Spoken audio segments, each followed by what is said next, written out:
right? So if I'm going to be honest with you and I tell you the truth, you might use that against me. So in the Western tradition, dialogue is good, but can be risky.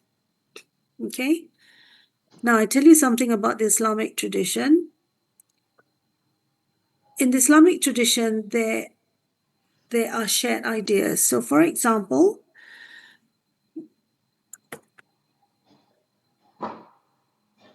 there needs to be honesty, both parties. Come, right? So in this respect, we share the same with the Western viewpoint, but it comes down to your intention. So in the Islamic viewpoint, when you communicate some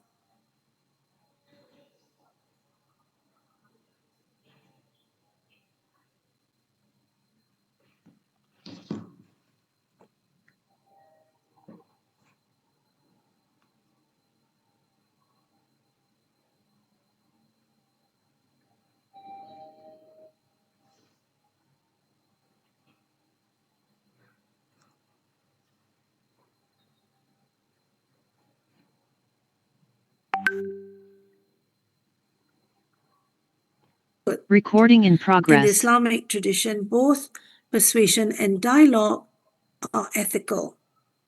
And persuasion in the Islamic tradition is not about winning. Isn't that interesting? Persuasion in the Islamic tradition is simply ethical communication. If I want to sell something, I just be honest about it. Whether you want to buy or you don't want to buy, I don't have a preconceived outcome. But not all Muslims practicing persuasion practice ethical persuasion. So therein lies the difference. But if you find that an organization is super successful, an Islamic organization, in selling whatever it is highly likely that they are using ethical persuasion in the Islamic tradition. Because in the Islamic tradition, you don't care whether the person wants to buy or not. And this rests on Islamic missionary work. In Islamic missionary work, how do you persuade someone to convert? You don't. You just tell them the message. The message is one God, which is your truth, and the message is that the Prophet is the messenger of God. That's it. Are you responsible for selling Islam? You're not. You get rewards just by sharing the message. So persuasion in the missionary tradition of Islam is to simply be ethical about your communication. Your end goal is not to sell the product, to sell the idea, to sell Islam. And in the Islamic tradition, there is a quotation that says, God is the turner of hearts.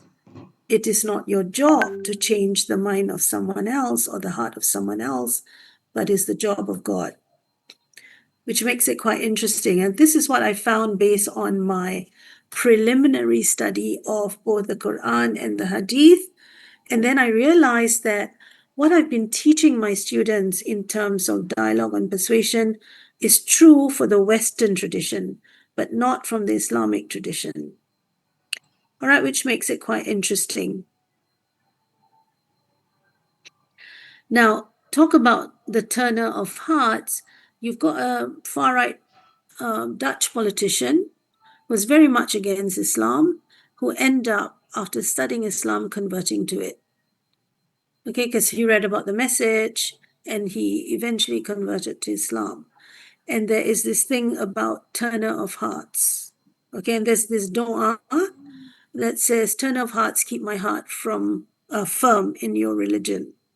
All right, because the job of persuasion is not people. People just tell the message, which is to tell the truth. And that is persuasion in the Islamic tradition. So in 2016, I wrote about this dialogue and persuasion in the Islamic tradition, and it was published in the Canadian Communication Global Journal. It's in the reference section. If you want to have a look at it, you can have a look at it. And in my recommendations, I address journalists on how they can use, ethical persuasion and ethical dialogue in their communication. Then I look at non-dominant paradigms. So I already found theory of persuasion and dialogue, and I use this in my research. I'm going to share with you my research in a short while. And then I also found the theory of Taqweel developed by Imadi, Azadeh Imadi, a colleague of mine at AUT, who did her doctoral studies in reading nonverbals. So in particular, she went to mosque. So she was based in Iran, and she would go to, I can't remember how many mosques she went to, a lot. And what she did was, and her area is design, art and design, and she looked at the nonverbals of imprints on the architecture of mosque, and she looked at the theory of Ta'wil, okay? And this was developed by a Muslim philosopher in the 14th century. And the whole idea of Ta'wil is that meaning is created through sensory perception. Sensory perception is what you feel, what you smell, what you hear, what you touch, all your senses. And through our senses, we make meaning of the world. And that knowledge is fragmented. As much as we think we're clever, we're not. And that what knowledge we have right now is limited, and we need to be at peace with this idea. And that the divine is at the heart of all entities, because when it's time, we'll find more meaning, we'll find more knowledge, and we have to continue our job as communication experts. Actually, we're not complete experts because there's knowledge we still do not know, but our job as scholars is to question what we find, is to look for hidden meaning, and to seek ultimate knowledge. And this is a goal that is lifelong. So it's not an end goal, it's a lifelong goal. So that was what she found. And using the theory of Ta'wil, we looked for hidden meaning in news stories from 2014 till 2017. And can I say, the work that Azadeh and I did, she's now at, I think, Glasgow University now, so she's in Scotland. But what we did was we looked at news stories from 2014 to 2017, and we found that there was a significant trend of local stories that categorize Islam and Muslims as violent people, and this is in the New Zealand media. Now, can I just say 2014 to 2017, a good 3 years, and this was before the Christchurch mosque attacks. The mosque attacks that killed 51 people, who were gunned down in 2 mosques occurred in March 2019, right? Just 2 years after this. And that we found that there was a steady growth of local negative representations of such stories, okay, in international media. And between that time when we collected the stories from the news, we found that 5 to 7 times more stories categorize Islam as terrorism, Islamic terrorism, and Islamic jihad. So jihad was used very negatively. All right, so that's what we found. And rather than use Islam alone in the news stories, Islam was always tied to terrorism or jihad in a negative way. So the media analysis that we did, we found that stories tended to be negative when Muslim voice was absent or manipulated. So there are some stories talking about Muslim with the Muslim voice absent. No Muslims were interviewed, but it was just articles talking about Muslims and representing Muslims negatively. We also found that the Islamic Women's Council reported abuse of their members from alt-right groups, this is supremacist groups, to 4 different government departments between 2014 and 2018, but none of them were investigated. Right? So in other words, these complaints were just overlooked. So you have marginalization of the Muslim community happening before the Christchurch mosque attacks. And can I just say, so we use the theory of ta'wil in dialogue. So this is us positioning why we're using Islamic theories to understand the marginalization of Muslim communities and what we found. Again, the reading is in the reference, and you can actually get it online. There's no need to purchase anything, so you can actually read if you like. So I then do a further study. So I did another study right up to 2021, because the first study was 2014 to 2017. And so this is what I found, comparative overview. 4.5 more times, as I said earlier, story labeled as terrorism. 2019, there appears to be an improvement. There are more stories about Muslims, using some Muslim voices, although female Muslim voices are either suppressed or represented according to impersonal frames of reference. In other words, when they were talking about why women wore hijab, you know who they interviewed? A man. They interviewed a man about why women wear hijab. So where's the woman's voice? And they interviewed a man who was in a university that had 4 women academics who wore hijab in that university. And I find, in Auckland, and I just find that really marginalizing women in a rather big way. Okay, so I recommended that there should be more outreach programs to address hate rhetoric and ignorance. If they don't know how to reach these Muslim academics, they can contact, we have an Asian organization. They now can contact us, Asia Pacific Media Network. We can actually tell them how to get in touch with the right people for the news. So that was an example of positionality. And now I've got another example. This might interest some of you who are doing your thesis. So my student just did her, she's graduated, so she did her master's. Very well, I might add. And her work was on best practices in intercultural communication that support diversity, equity, and inclusion in 3 New Zealand media workplaces. So she was interested in how these 3 New Zealand media workspaces, and they are legacy media, she was interested in how they conduct intercultural comm. How do they converse and practice intercultural communication with their workers, with their staff? Now, the reason why she was interested in this is because she comes from India, and in India, it's a largely diverse place, but at the same time, they are not grappling with native varieties, because in New Zealand, you've got a bicultural framework of society, if you like.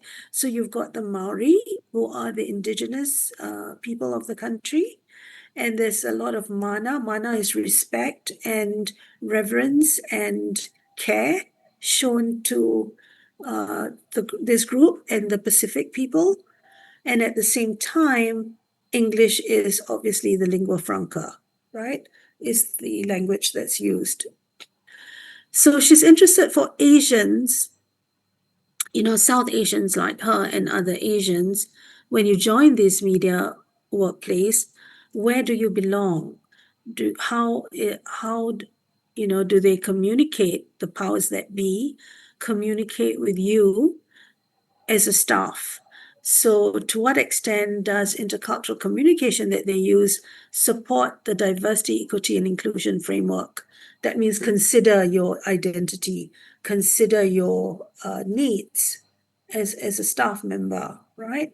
So she came from that background. So she had to acknowledge in her master's that in qualitative research, when using thematic analysis, you cannot be a detached observer, right? Especially if you're looking at intercultural communication, because their culture is in communication. So she had acknowledged that, and she positions herself by being transparent about how she analyzed her findings.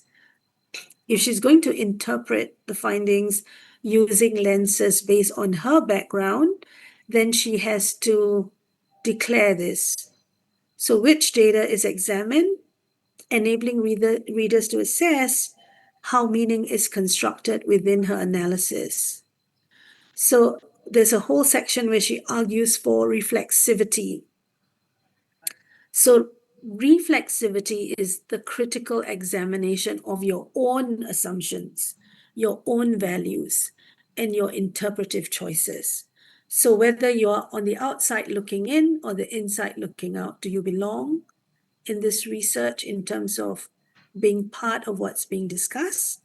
Or are you looking at it like it's an object and you are, trying to make sense of it?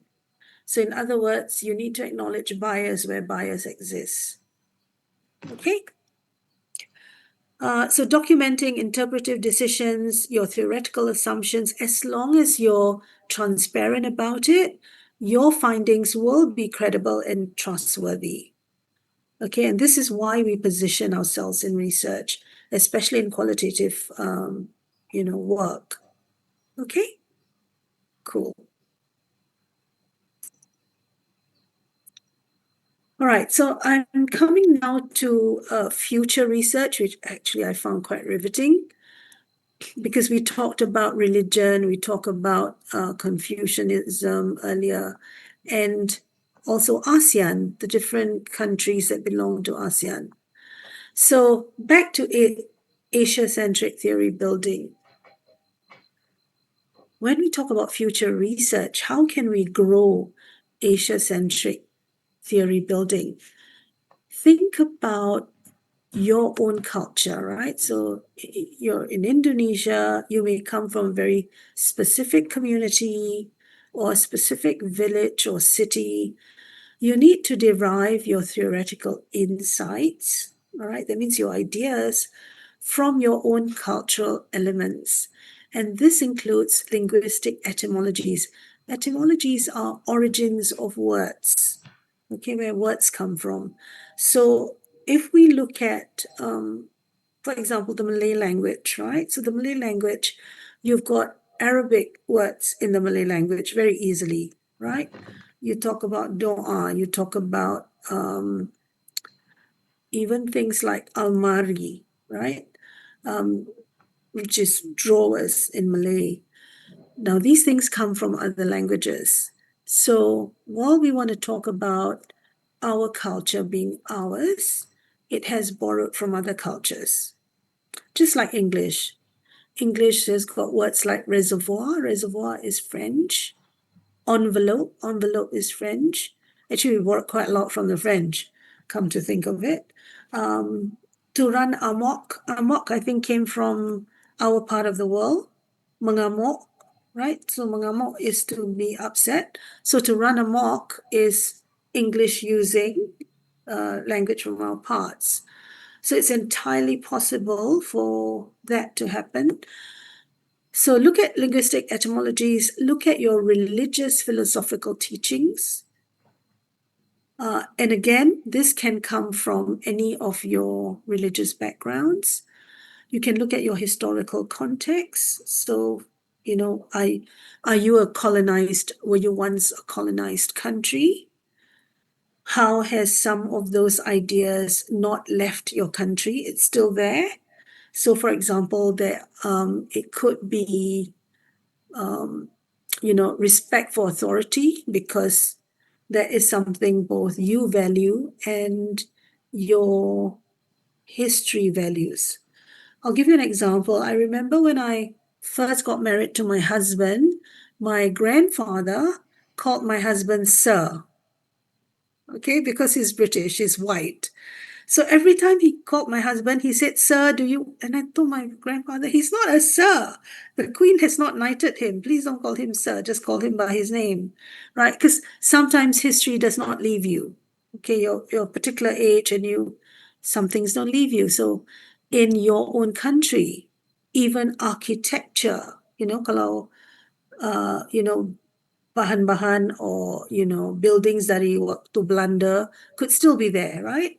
And these are colonial buildings, and they represent part of your history. So in Singapore, you still have Sir Stamford Raffles, right? He stands there not far from the Malayan, crossing his arms and standing looking at the Singapore River. So that is something that's still there. So we acknowledge our historical past.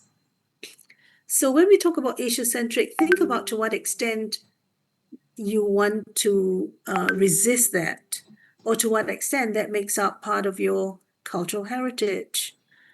And it's okay, because we talk about diaspora groups, right? We talk about East and West coming together.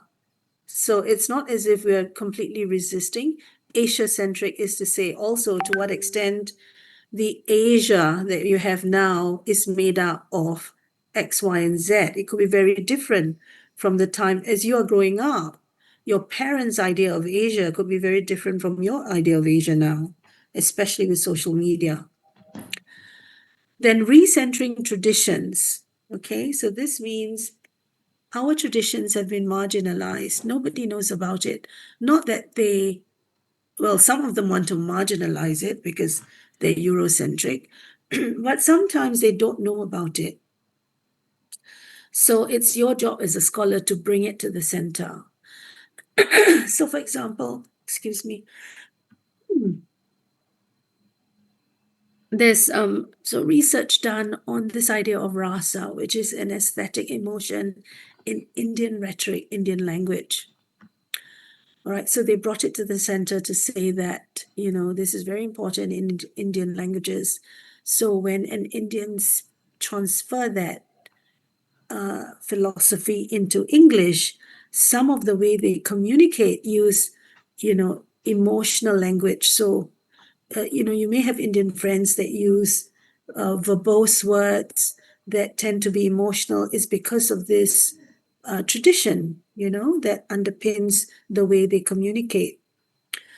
So there's also the Tao non-dualistic harmony. So this idea of, I think something I covered earlier, the perspective of, not saying things directly. So you want to say something, but you don't say it. You go around it, so skirting.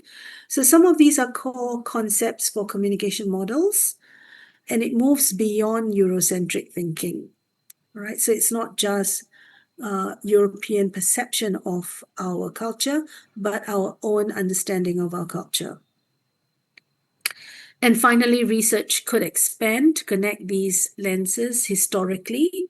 So in other words, you look at to what extent your philosophy is being used in other Asian regions. Okay, not just in your culture in Indonesia. It could be something that's shared across other cultures. And also, to what extent does it support indigenous theories? So theories developed by your ancestors, natives of the land. And to what extent does it capture the harmonious relationship and the interconnectedness of your generations, for example, across generations?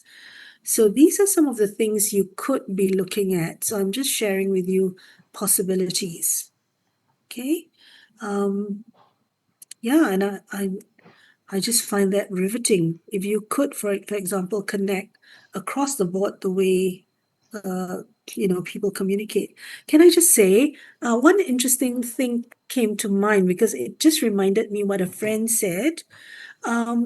So my family were raised to speak a certain Malay, okay? And I remember when I joined some Malaysians and Singaporeans in New Zealand, a friend of mine said, hey, her mom is 86 now. She said, hey, my mom said, if I'm going to speak, relearn Malay, I should speak with you. And I said, why? She said, because your Malay is proper. And I didn't know about proper Malay. It's the only Malay I know. Do you know what I mean? It's the Malay that my grandfather taught my mom, and it's sort of passed down and I teach my kids the same sort of Malay. So it's the kind of Malay. And she kept saying, oh, bahasa you, bahasa beralas. it's like, apparently it's courteous. So I thought that was rather interesting. So it could be something that's pertinent to your family, it's peculiar to your family. It